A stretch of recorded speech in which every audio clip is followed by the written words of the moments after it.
नमस्कार, आप देख रहे हैं स्वराज एक्सप्रेस। मैं हूं आपके साथ विजेंद्र विजय। सबसे पहले बात करते हैं प्रवासी भारतीय सम्मेलन की। देश के सबसे स्वच्छ शहर इंदौर में आज से 3 दिवसीय प्रवासी भारतीय सम्मेलन होने जा रहा है। 17वें प्रवासी भारतीय सम्मेलन में दुनिया भर के 70 देशों के 3500 से ज्यादा प्रतिनिधि शिरकत करेंगे। प्रधानमंत्री नरेंद्र मोदी 9 जनवरी को प्रवासी भारतीय सम्मेलन को संबोधित करेंगे। राष्ट्रपति द्रौपदी मुर्मू 10 जनवरी को सम्मेलन के समापन समारोह में शिरकत करेंगी और प्रवासी भारतीयों को सम्मानित करेंगी। प्रवासी भारतीय सम्मेलन का उद्देश्य विदेशों में रहने वाले भारतीय मूल के लोगों को अपने देश आने और बात रखने का मंच प्रदान करना है। साथ ही प्रवासी भारतीयों में देश के प्रति जुड़ाव पैदा करने का भी ध्येय रहता है। आपको सीधे लिए चलते हैं इंदौर, जहां पर सीएम शिवराज सिंह चौहान सम्मेलन को संबोधित कर रहे हैं। पर केवल मेरी तरफ से नहीं, मध्य प्रदेश की 8.5 करोड़ जनता की ओर से आपका स्वागत है, आपका अभिनंदन है। और स्वागत केवल शब्दों में नहीं है, यह स्वागत आत्मीय है,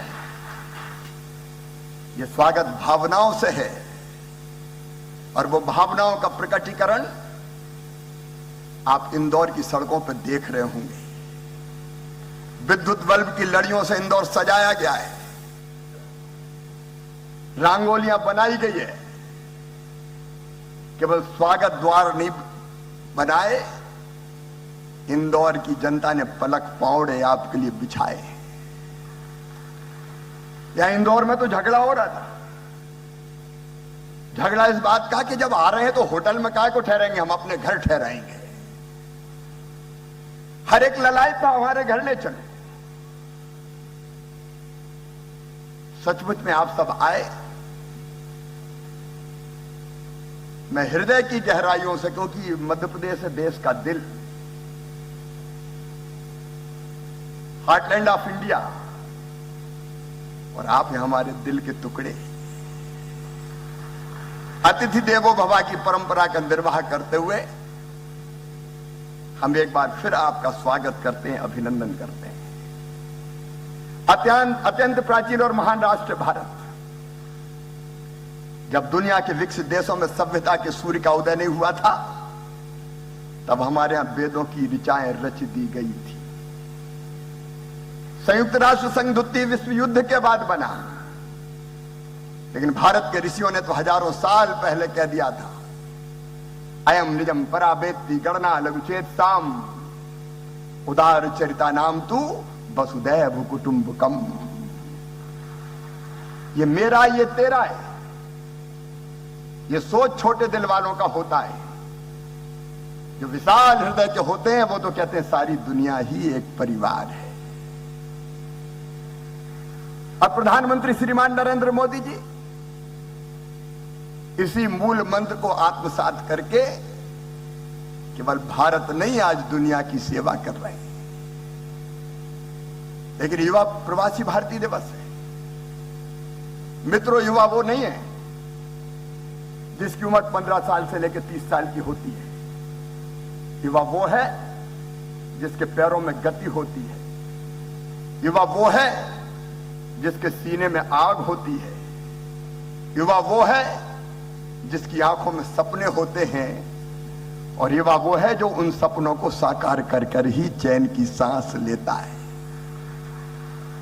स्वामी विवेकानंद ने कहा था, वो शब्द मुझे आज याद आ रहे हैं, तुम केवल 3.5 हाथ के हाड़ मांस के पुतले नहीं हो, तुम ईश्वर के अंश हो, अमृत के पुत्र हो, अनंत शक्तियों के भंडार हो और अमर आनंद के भागी हो।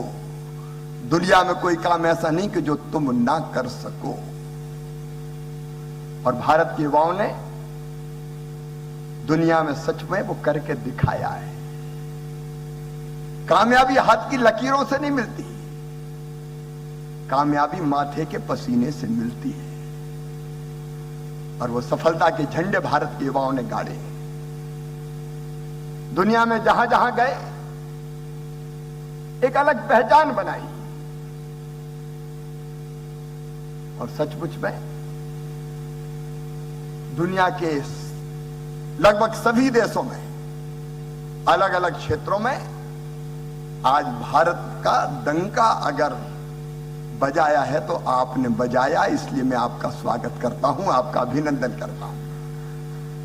एक व्यक्ति अगर सोचे, एक व्यक्ति अगर ठान ले तो दुनिया बदल सकता है। और मुझे कहते हुए गर्व है हमारे प्रधानमंत्री श्रीमान नरेंद्र मोदी जी पर। मुझे 2014 याद आता है, भारत के प्रधानमंत्री ने हाथ में झाड़ू थामी और कहा स्वच्छ भारत, तो पूरे देश ने हाथ में झाड़ू थाम ली और इंदौर ने तो स्वच्छता में छक्का लगा दिया, सिक्सर मारा है। लगातार 6वीं बार नंबर 1 और मध्य प्रदेश भी ओवरऑल नंबर 1। प्रधानमंत्री जी ने कहा मेक इन इंडिया, तो सारी चीजें भारत यहां बनाने लगा। डिजिटल इंडिया, तो दुनिया का 40% डिजिटल पेमेंट आज भारत में हो रहा है। स्किल इंडिया, यूथ स्किल हो गए। आज सचमुच में अनेकों क्षेत्रों में भारत मोदी जी के नेतृत्व में दुनिया को दिशा दिखा रहा है। और प्रधानमंत्री जी ने संकल्प लिया है आत्मनिर्भर भारत का, आत्मनिर्भर भारत। और आने वाले कल में भारत को ज्ञान शक्ति, अर्थ शक्ति, प्रधानमंत्री जी ने कहा $5 ट्रिलियन की इकोनॉमी भारत को बनाना है 2026 तक। तो अर्थ शक्ति और आत्मनिर्भर शक्ति बनाना है। इसके लिए जरूरी है इनोवेशन और टेक्नोलॉजी। और इसलिए जब मैं इनोवेशन की बात करता हूं, नवाचार, जहां तक तुम्हारे विचार जाते हैं वहां तक जाने का साहस करो, सचमुच में तुम अद्भुत काम करोगे। नवाचार क्या है? जो विचार दिमाग में आए उसको जमीन पे उतारनी तो नवाचार है। कहते न्यूटन एक पेड़ के नीचे बैठे, हवा चली, पेड़ हिला, फल टूटा, जमीन पे गिरा। अभी साधारण घटना थी, लेकिन न्यूटन सोचने लगे, हवा चली, पेड़ हिला, फल टूटा, तो जमीन पे क्यों गिरा? वो ऊपर क्यों नहीं गया? वो बीच में क्यों नहीं अटका? अब वो सोच रहे थे, उत्तर मिला नहीं। तो कहते हैं आने जाने वाले लोगों को उन्होंने बुलाया और कहा एक प्रश्न का उत्तर मुझे नहीं मिल रहा है। लोगों ने कहा बताओ क्या? तो न्यूटन ने कहा हवा चली, पेड़ हिला, फल टूटा, जमीन पे गिरा। तो लोगों ने कहा जमीन पे नहीं गिरता तो कहां गिरता? बोल ऊपर क्यों नहीं गया, आसमान में क्यों नहीं अटका? तो लोगों ने कहा ये तो गड़बड़ हो गए कुछ। अरे जमाने से देखते चले आए, ऊपर से कोई फल टूटता तो नीचे ही तो गिरता है। लेकिन न्यूटन सोचते रहे और अंत में उन्होंने खोज के निकाला कि पृथ्वी में गुरुत्वाकर्षण की शक्ति होती है और इसलिए अगर कोई वस्तु टूटती है तो वो नीचे गिरती है। ये नवाचार है और भारत के नौजवान नवाचार कर रहे हैं। इनोवेटिव आइडिया आया, लेकिन आइडिया पर्याप्त नहीं है। उसके लिए रोड मैप, उस रोड मैप पे चलने के लिए परिश्रम, रिस्क, नदी के विपरीत दिशा में तैरने का साहस, ये करना पड़ता है, तब नवाचार के रूप में सफलता मिलती है। और सचमुच में जब मैं नवाचार की बात करता हूं तो Google, Microsoft, Apple, adobe, IBM, Mastercard जैसी बहुराष्ट्रीय कंपनियों के ऑफिस में अगर आप देखेंगे तो केवल भारतीय नजर आएंगे। ये भारतीय मेधा और विश्वसनीयता है कि इन कंपनियों के डेवलपमेंट लैब से लेकर बोर्ड रूम तक भारतीय आसीन है। आज हमें गर्व होता। सुंदर पिचई, सत्य नडेला, शांतनु नारायण, अरविंद कृष्णा, सुश्री लीना नायर, राज सुब्रमण्यम, CM वेंकटा कृष्णन, राजीव सूरी, इंदिरा नूई, अजय बांगा, कितने नाम हैं, कितने नाम जिन्होंने सफलता के नए इतिहास रचने का काम किया है। और मित्रों, इनोवेशन अकेला नहीं, अगर आगे बढ़ना है तो टेक्नोलॉजी भी जरूरी है। और टेक्नोलॉजी की बात अगर मैं कहूं, अगर डाली पे पक्षी बैठा है और डाली कमजोर है, फिर भी वो डाली पर बैठा है, तो इसलिए नहीं कि उसे डाली पर भरोसा है, बल्कि इसलिए कि उसे अपने पंखों पर भरोसा है। अपने ऊपर विश्वास, अपने ऊपर भरोसा। और मित्रों, आज टेक्नोलॉजी की अगर बात करें तो भारत के प्रवासी युवाओं ने इंजीनियरिंग और टेक्नोलॉजी के क्षेत्र में अपनी प्रतिभा के दम पर न केवल अपना लोहा मनवाया है, बल्कि कई स्थानों पर ऐसी स्थिति निर्मित हो गई है कि यदि भारतीय ना हो तो कंपनियों का काम ही ठप हो जाए। और इसलिए ये जो दोनों विषय हैं, ये हमारे लिए महत्वपूर्ण है, न केवल देश की प्रगति और विकास के लिए, बल्कि दुनिया को आगे बढ़ाने के लिए। और प्रधानमंत्री जी के नेतृत्व में भारत के युवा आज सर्वश्रेष्ठ देने का काम कर रहे हैं। खेलो इंडिया से लेके स्टार्टअप इंडिया तक, स्किल इंडिया से लेके मेक इन इंडिया तक, अटल टिंकरिंग लैब से लेकर 5G टेक्नोलॉजी तक, हर क्षेत्र ने भारतीय युवाओं ने अपनी प्रतिभा के बल पर नए रिकॉर्ड स्थापित किए। अभी अनुराग जी बता रहे थे, 100 से अधिक स्टार्टअप को यूनिकॉर्न और 4 स्टार्टअप्स को डेकाकॉर्न बनाया। ये इंदौर, अकेले इंदौर में 1500 से ज्यादा स्टार्टअप्स यहाँ के नौजवानों ने प्रारंभ किए हैं। और मध्य प्रदेश के गांव गांव से नौजवान निकल रहे हैं अपने इनोवेटिव आइडियाज लेके। लगातार जो बातें अनुराग जी ने कही मैं दोहराना नहीं चाहता, लगातार भारत आगे बढ़ रहा है और मध्य प्रदेश लगातार प्रयास कर रहा है। मैं आज गर्व के साथ बताना चाहता हूं, मध्य प्रदेश की विकास दर करंट प्राइजेज पे समय 19.76% है। हम लगातार आगे बढ़ रहे हैं इनोवेटिव आइडियाज को लेके। यूथ पॉलिसी मध्य प्रदेश अब हम नहीं बनाने वाले हैं। अनेकों क्षेत्रों में, चाहे वो शिक्षा की गुणवत्ता हो, चाहे वो मध्य प्रदेश को स्किल करना हो, global skill park Madhya Pradesh पे बन रहा है। हमारे आइडियाज को हमने बेहतर करने का प्रयास किया है। एक नहीं, ऐसे अनेकों प्रयास मध्य प्रदेश में भी निरंतर जारी है। मैं एक बार फिर आप सबका मध्य प्रदेश की धरती पर हृदय से स्वागत करता हूं। और अनुराग जी ने कहा है, सराफा जाना मत भूलना, लेकिन 56 दुकान भी जरूर जाना। अद्भुत है इंदौर और सचमुच में अद्भुत है मध्य प्रदेश।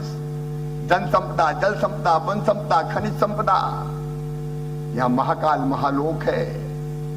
जाना, लेकिन शाम के समय जरूर जाना। रात में महाकाल महाराज की छटा अद्भुत होती है।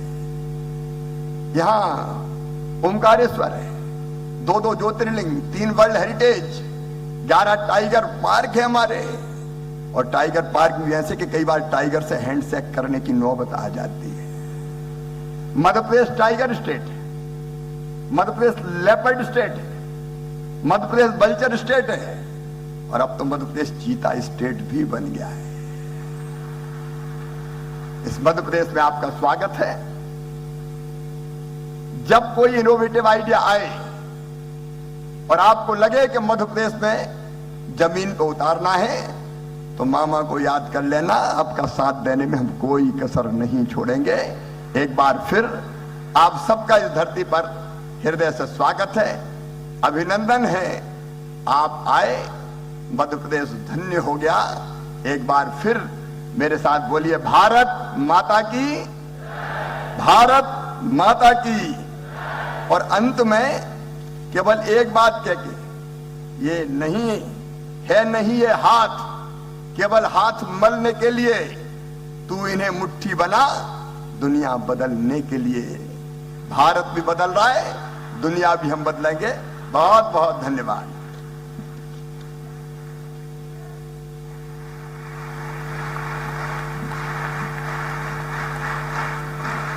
बहुत बहुत धन्यवाद माननीय मुख्यमंत्री मध्य प्रदेश श्री शिवराज सिंह चौहान जी। हिंदुस्तान का दिल मध्य प्रदेश में आप इस वक्त हैं, सबसे स्वच्छ शहर भारत का इंदौर में। We feel privileged with the august presence of the Honourable Member of Parliament Australia, Ms. Janita Mascarenhas, May I request you, madam, to kindly address us. जोरदार तालियों से स्वागत हमारी guest of honour. Namaste and Dhanyavad. I would like to acknowledge the External Affairs Minister, Dr. Jay Shankar, for his invitation to present today. I feel very privileged to be here. I acknowledge the Honourable Shri Shivraj Singh Chauhan, Chief Minister, Madhya Pradesh, for hosting us in this beautiful state. I'd like to thank the Minister for Youth Affairs, the इस वक्त की बड़ी खबर आ रही है रायपुर से। राज्य स्तरीय छत्तीसगढ़िया ओलंपिक का उद्घाटन आज। राज्य स्तरीय छत्तीसगढ़िया ओलंपिक का उद्घाटन होने वाला है आज। सीएम भूपेश बघेल आज सुबह करेंगे उद्घाटन। रायपुर के बलबीर सिंह जुनेजा इंडोर स्टेडियम में होगा आयोजन। रायपुर में 3 दिनों तक चलेगा राज्य स्तरीय छत्तीसगढ़िया ओलंपिक। 10 जनवरी को होगा छत्तीसगढ़िया ओलंपिक का समापन।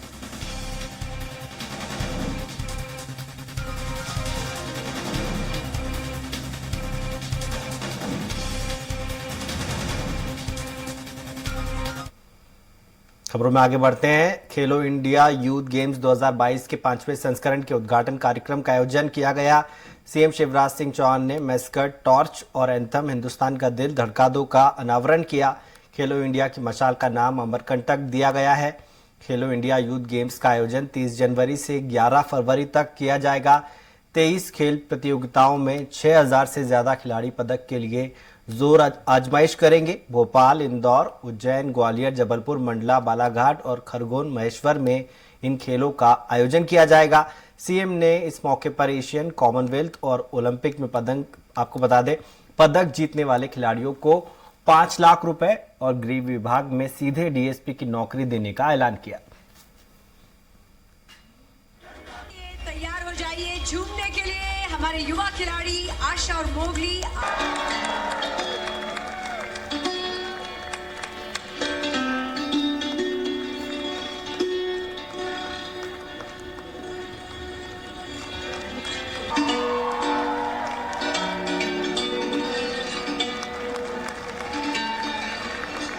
के जज्बे की रोशनी को प्रज्वलित किया। अब मैं माननीय और सचमुच में खेल जिंदगी है कि नहीं? और सचमुच में जिंदगी भी एक खेल ही है और इसलिए खेलो,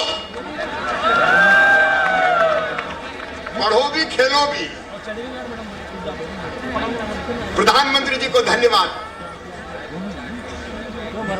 अनुराग ठाकुर जी, निशी जी, मैं आपको भी हृदय से आभार प्रकट करता हूं। आपने खेलो India youth games Madhya Pradesh को दिया